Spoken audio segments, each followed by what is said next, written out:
Salam sejahtera saya ucapkan kepada Miss Farida dan rekan-rekan saya. Pada hari ini, saya bersama dengan kumpulan 5 akan membentangkan topik kami yang bertajuk Tahap-tahap integrasi mengikut tahap meso. Kumpulan kami terdiri daripada Joshua, Li Shijie, Lim Chaihua, Megan, Hanuja Shegeran, Tan Pei Chi, Kok Yipin, Jared Su, Sim Yiwei, Jonathan O. Kiat Hong, dan Tan Heng Jing.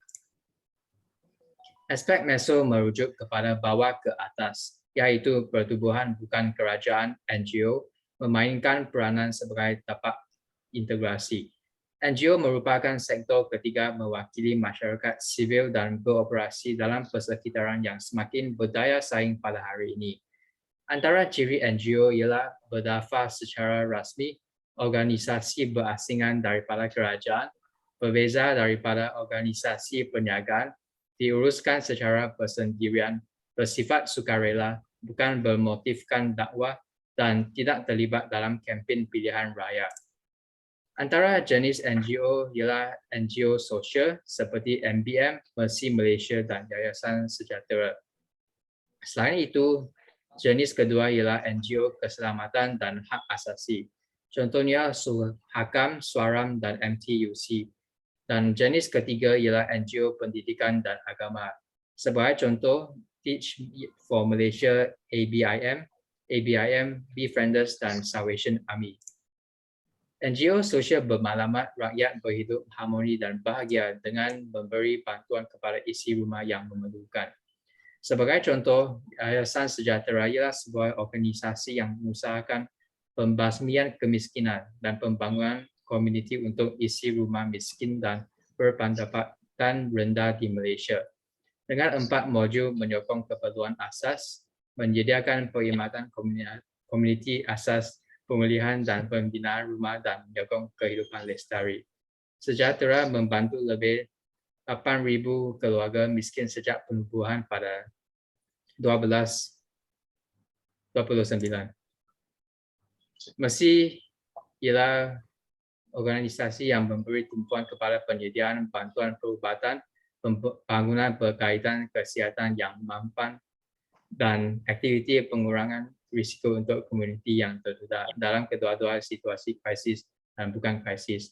Manakala Majlis Belia Malaysia iaitu MBM mengalahkan kemajuan belia yang seimbang di semua bidang ekonomi, sosial, mental, fizikal, akhlak dan politik.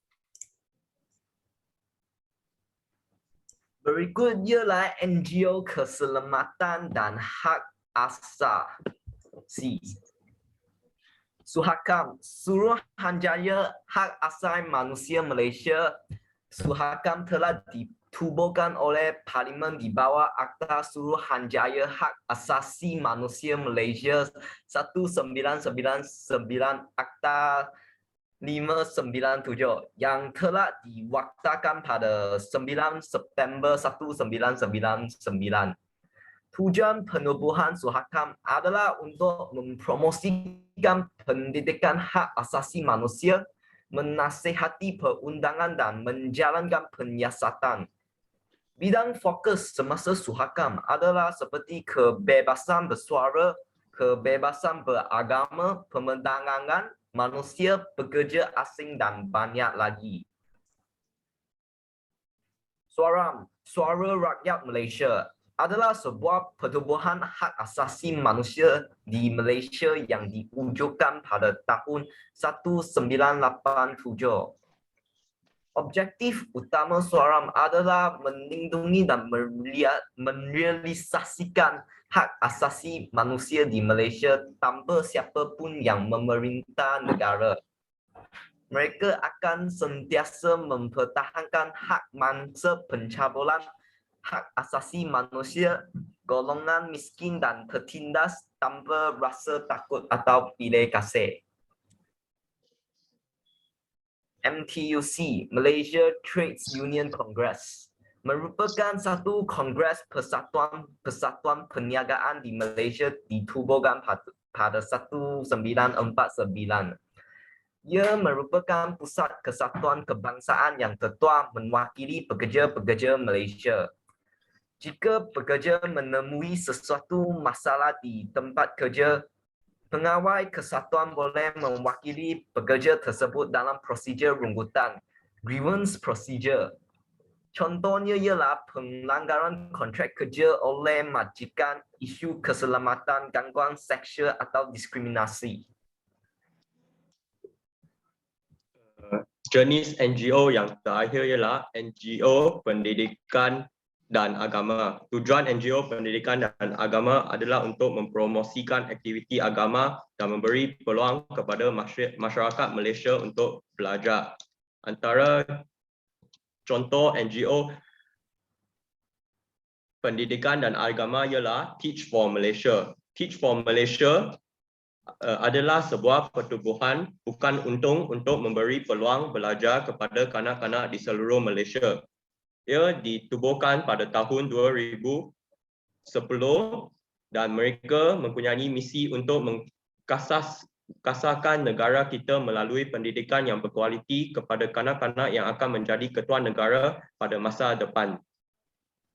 Melalui Teach for Malaysia tutoring program, pertubuhan ini telah berjaya membantu pelajar-pelajar daripada komuniti B40 untuk melanjutkan pelajaran mereka. Selain contoh yang kedua ialah buku Jalanan Caukit BJCK. Buku Jalanan Caukit adalah sebuah pertubuhan yang bertujuan untuk memberi peluang sama rata kepada kanak-kanak di kawasan Caukit. Kanak-kanak di kawasan tersebut terdedah kepada masalah sosial seperti penyeludupan manusia. Mereka berharap agar kanak-kanak ini dapat berhidup dalam keadaan yang lebih baik.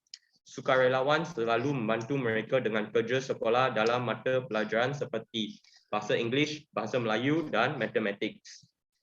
Ibu bapa yang tidak mampu menghantar kanak-kanak mereka ke pusat tuition banyak bermanfaat daripada buku Jalanan Caukit. Contoh yang ketiga ialah Befrienders. Befrienders ialah sebuah organisasi yang menyediakan sokongan emosi 24 jam sehari, 7 hari seminggu kepada orang yang kesepian dalam kesusahan, putus asa dan mempunyai pemikiran untuk membunuh diri tanpa sebarang bayaran. Organisasi ini adalah untuk semua orang tanpa mengira bangsa, agama, umur, jantina dan jantina. Semua sukarelawan dilatih dan setiap perbualan dianggap sebagai sulit. Contoh yang empat, Salvation Army. Salvation Army Malaysia ditubuhkan untuk mengubah kehidupan. Sejak 1938, mereka telah berkhidmat kepada masyarakat yang kurang bernasib baik di Malaysia tanpa diskriminasi. Sehingga kini, Salvation Army di Malaysia mempunyai rangkaian perkhidmatan sosial yang komprehensif untuk memenuhi pelbagai keperluan dalam komuniti rakyat Malaysia. Mereka menyediakan rumah kediaman untuk kanak-kanak dan orang tua, asrama, perkhidmatan keluarga, jagaan harian, pusat tuition, pusat bantuan pelarian dan perkhidmatan bantuan kecemasan semasa krisis. So, rumusan. Kesimpulannya ialah integrasi kaum memainkan peranan yang signifikan untuk memupuk nilai perpaduan dalam masyarakat kita. Pihak kerajaan dan pihak swasta perlu berganding bahu untuk menubuhkan pelbagai medium untuk menjayakan impian tersebut. Sebagai masyarakat Malaysia yang bertanggungjawab, kita perlu menyokong usaha kerajaan dengan menyertai program-program yang dianjurkan supaya kita boleh menguatkan lagi integrasi kaum dan hidup aman sejahtera. Bak kata mutiara Melayu, bulat air kerana perbentung, bulat manusia kerana muafakat. Ini merupakan rujukan yang kita boleh mencari di laman web tentang NGO dan apa yang mereka buat untuk mengubah kehidupan kita. Sekian, terima kasih.